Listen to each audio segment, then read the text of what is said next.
Verb. आज हम जानेंगे कि वर्ब क्या होती है, वर्ब किसे कहते हैं। जैसे हम ये पार्ट्स ऑफ स्पीच का एक पार्ट है वर्ब, जैसे कि हमने नाउन, प्रोनाउन, एग्जेक्टिव पढ़ा हुआ है, वैसे ही ये पार्ट्स ऑफ स्पीच का एक पार्ट है वर्ब। वर्ब यानी क्रिया, वर्ब को कहते हैं क्रिया हिंदी में। अब वर्ब की डेफिनेशन देखिए कि वर्ब की डेफिनेशन क्या होती है। A verb is a word that tell us what a person, animal और थिंग इज़ डूइंग।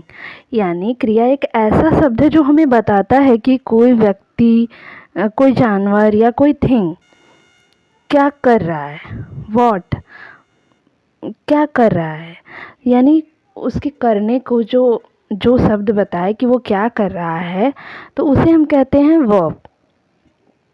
वर्ब यानी, वर्ब की डेफिनेशन होती है एक और, a verb is a word which tell something about a noun and pronoun.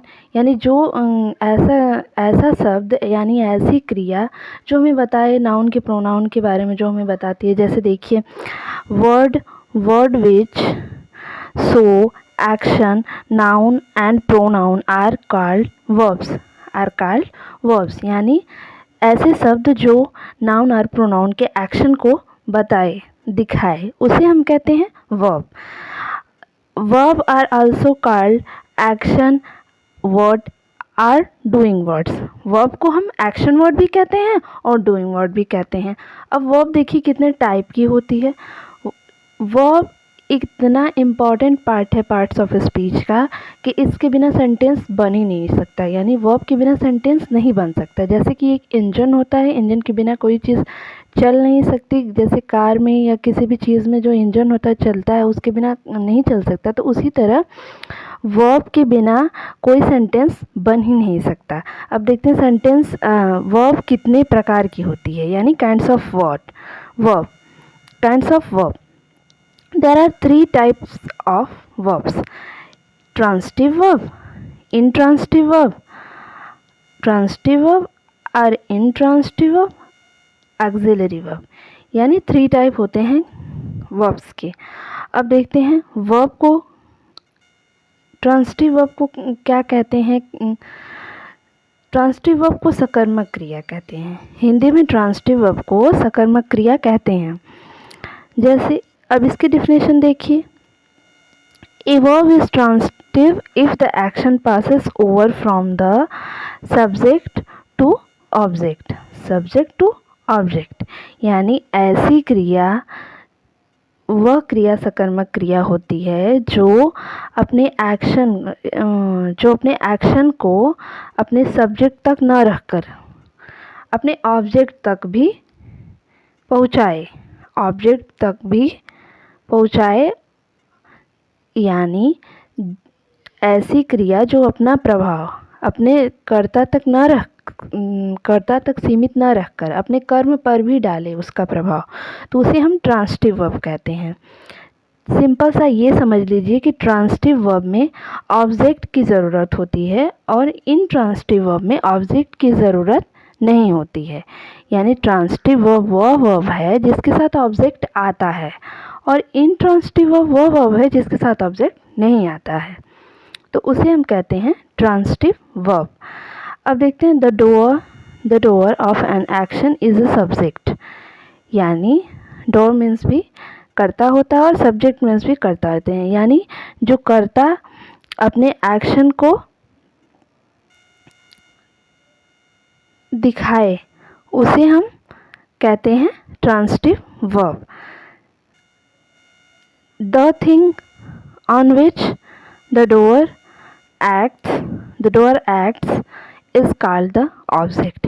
यानी कर्ता का जो कार्य होता है, जो किसी वस्तु या किसी भी चीज़ में जो सेंटेंस में कर्ता जो कार्य कर रहा होता है, वही ऑब्जेक्ट होता है। जैसे एग्जाम्पल देखिए, he killed the snake with a stick. उसने एक स्टिक से सांप को मारा। तो किल्ड आपका इसमें क्या हो गया, इसमें वर्ब हो गया killed. The snake with a stick ये हो गया आपका ऑब्जेक्ट।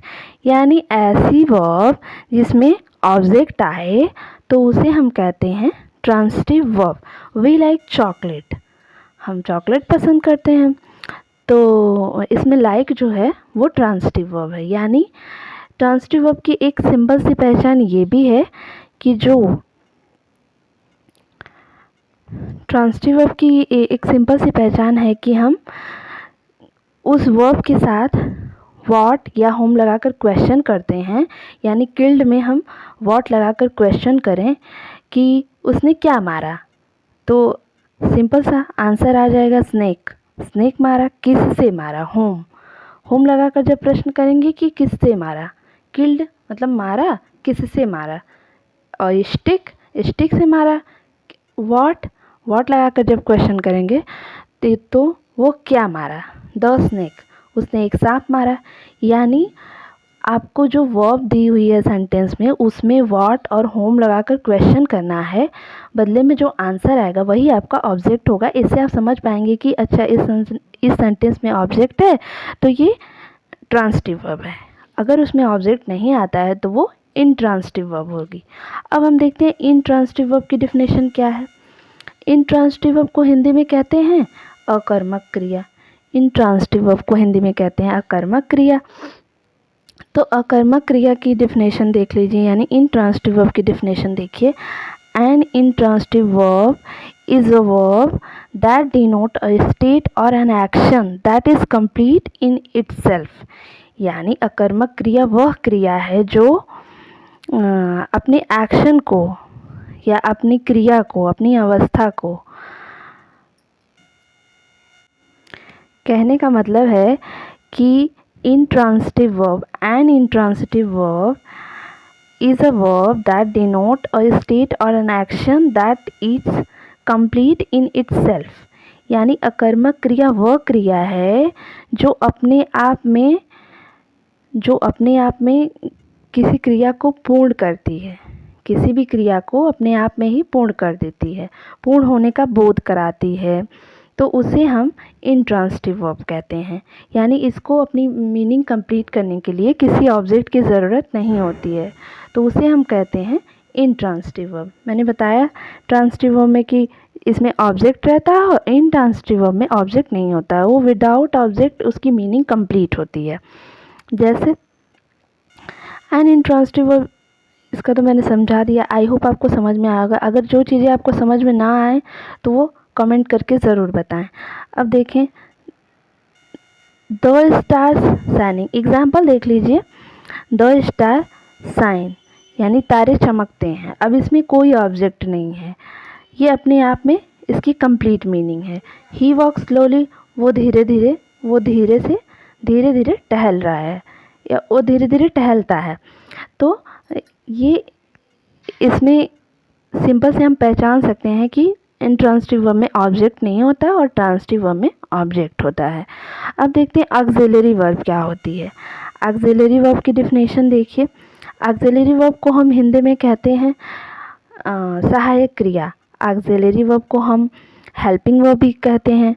तो ऑक्सिलरी वर्ब क्या होती है? A verb that helps to form a tense or mode of the principal verb is called an auxiliary verb or helping verb. यानी वह क्रिया जो मेन वर्ब यानी प्रिंसिपल वर्ब के टेंस आर मोड,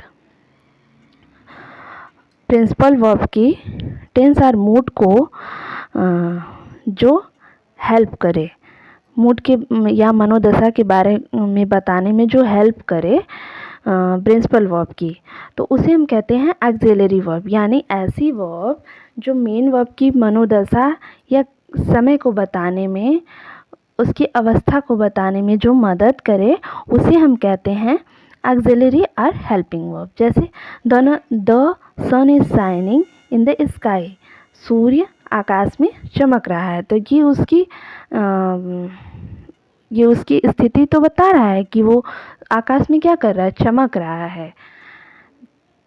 तो इज़ आपका हो गया helping verb. Is, am, are, was, were, ये सब क्या है? ये सब हेल्पिंग वर्ब हैं, यानी ऑक्सिलरी वर्ब हैं। तो जो प्रिंसिपल वर्ब की मूड और टेंस को बताने में हेल्प करे उसे हम कहते हैं ऑक्सिलरी वर्ब। यानी ऐसी ही और देखने के लिए वीडियोस मैं लिंक डिस्क्रिप्शन बॉक्स में दे दूंगी। मेरे चैनल को like and subscribe and share करें और जो कुछ समझ में ना आए उसे कमेंट बॉक्स में लिखकर ज़रूर पूछें।